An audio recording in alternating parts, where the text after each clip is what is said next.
Қайырлы күн достар, қыз-келіншектер. Менің есімім Камшат, жасым 25-те. Сұлулық салонының визажист маманымын. Жалпы бұл салаға қалай келдім? Студент кезде маникюр, педикюр, шаш үлгісі сияқты өзіңе уход жасағың келеді. Бірақ оған оқудан, күнделікті қаражаттан ақша артылмайды. Бірде осы мамандық бойынша оқуға шешім қабылдадым. Оқыдым, үйрендім және де жұмыс жасадым. Клиенттер жинадым. Қазіргі таңда өзім оқушыларды қабылдап, үйретіп, өз атына сертификат беріп жатырмын. Табысым бір отбасын асырауға жетеді. 300 мың мен 500 мың арасында табыс табамын. Жалпы ауылда қаладағы сияқты 7-8 мың теңгелік макияж құны жоқ. Ауылды жерде ең сұранысқа ие макияж құны 2 мың теңгеден басталады. Ауылды жерде отырып 10-15 клиент қабылдап, күніне 20-25 мың теңге табуға мүмкіндігім бар. Мен сияқты табыс тапқыларыңыз келсе, сіздерді үйретуге, қыр-сырын айтуға дайынмын. Ол үшін бізде Алло Айрин YouTube каналының көрермендеріне, қыз-келіншектеріне арнайы скидкалар болады. Сіз 1, 2 немесе 3 түрлі макияж түрлерін скидкамен үйрене аласыздар. Мысалы үшін сіз үйде жүрсіздер және де сіз аяқ асты бір қонаққа шақырып қалды. Салонға бару үшін сізде уақыт жоқ. Сол үшін үйдегі бар затпен сіздерді бояндыруды көрсетемін. Ол үшін бірінші біз таза бетке кез келген уход жасауға арналған, күтімге арналған кремді жағамыз. Креміміз бізде бюджетный вариант, L'Oreal-ка, Алоэ Сок. Өз қаласаңыз қымбаттарын алсаңыз да болады.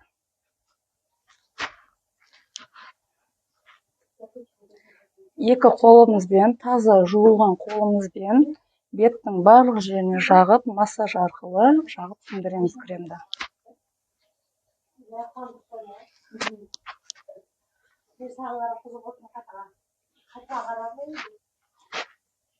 Креміміз сіңді. Кезекте тональный крем. Бұл да бюджетный вариант, коллаген. Если сізде палитра болмаса, қолыңызға жақсаңыз да болады. Бірақ таза қолға жағамыз. Сіздерде мынандай спонжиктер болады. Беттің тоналканы растушевка жасау үшін арналған. Қолмен жаққаннан, кеспен жаққаннан гөрі спонжикпен жағу керек. Аз-аздан алып, беттің төменгі жағынан бастаймыз.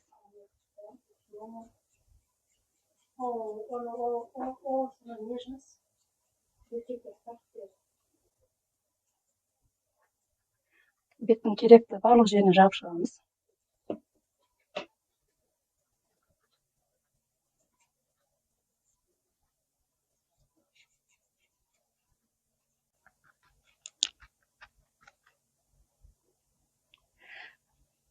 Бізде тоналкамыз майлы болып есептелінеді. Сол үшін жақсылап растушевка жасаймыз. Киімдерге, телефондарға жағылып кетпеу үшін.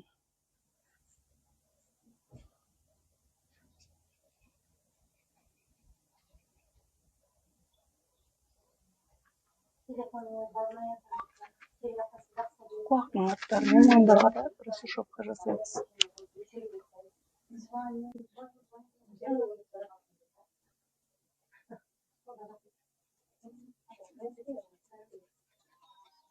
Қазіргі таңда қыздардың көбісі трендтеп қастарын термейді. Қастарыңызды термейтін болсаңыз, қазіргі таңда осындай гельді фиксациялар бар. Осы фиксация арқылы қастарымызды ретке келтіреміз. Гельді аламыз. Қастың өсу бағытына қарай гелімізді жағамыз.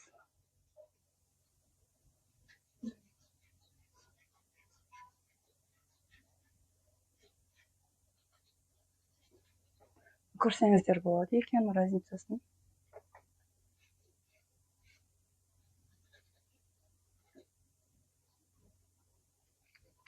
Екінші жағына дәл солай қастың өсу бағытына қарай көтеріп шығамыз қастарды.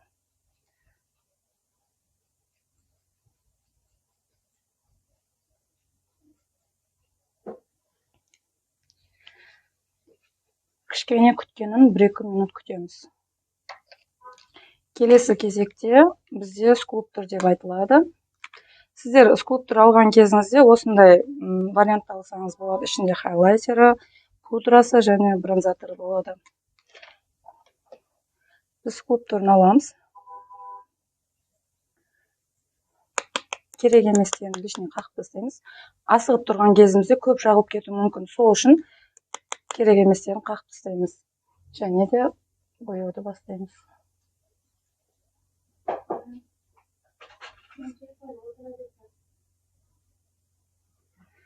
Екінші жағына дәл осылай растушевка арқылы бояп шығамыз. Керек емес жерлерін бәрін алып тастаймыз.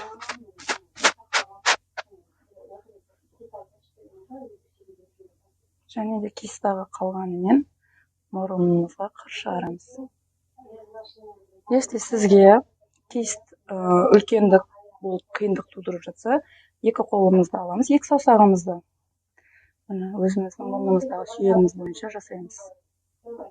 Және де бұлай растушевка істеп жіберсек болады. Ішіндегі хайлайтермен қолымызбен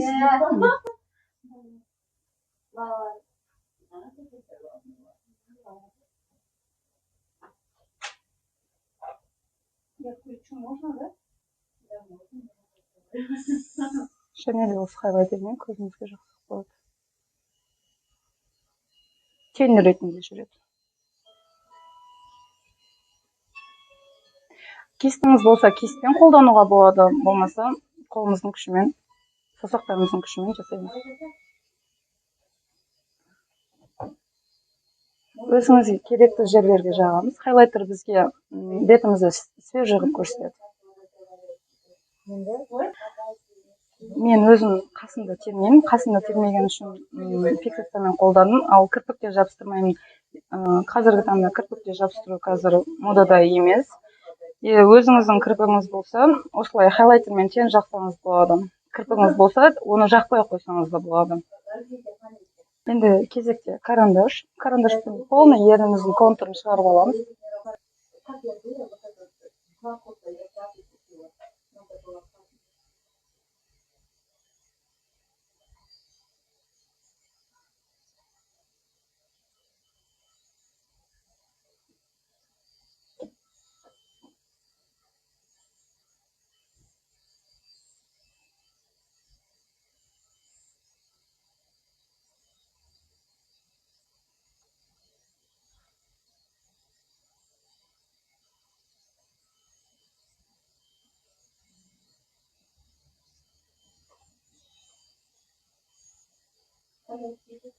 Осы бір карандаш арқылы ерніміздің ішін толтырып шығамыз. Және саусағымыз арқылы растушевка жасаймыз.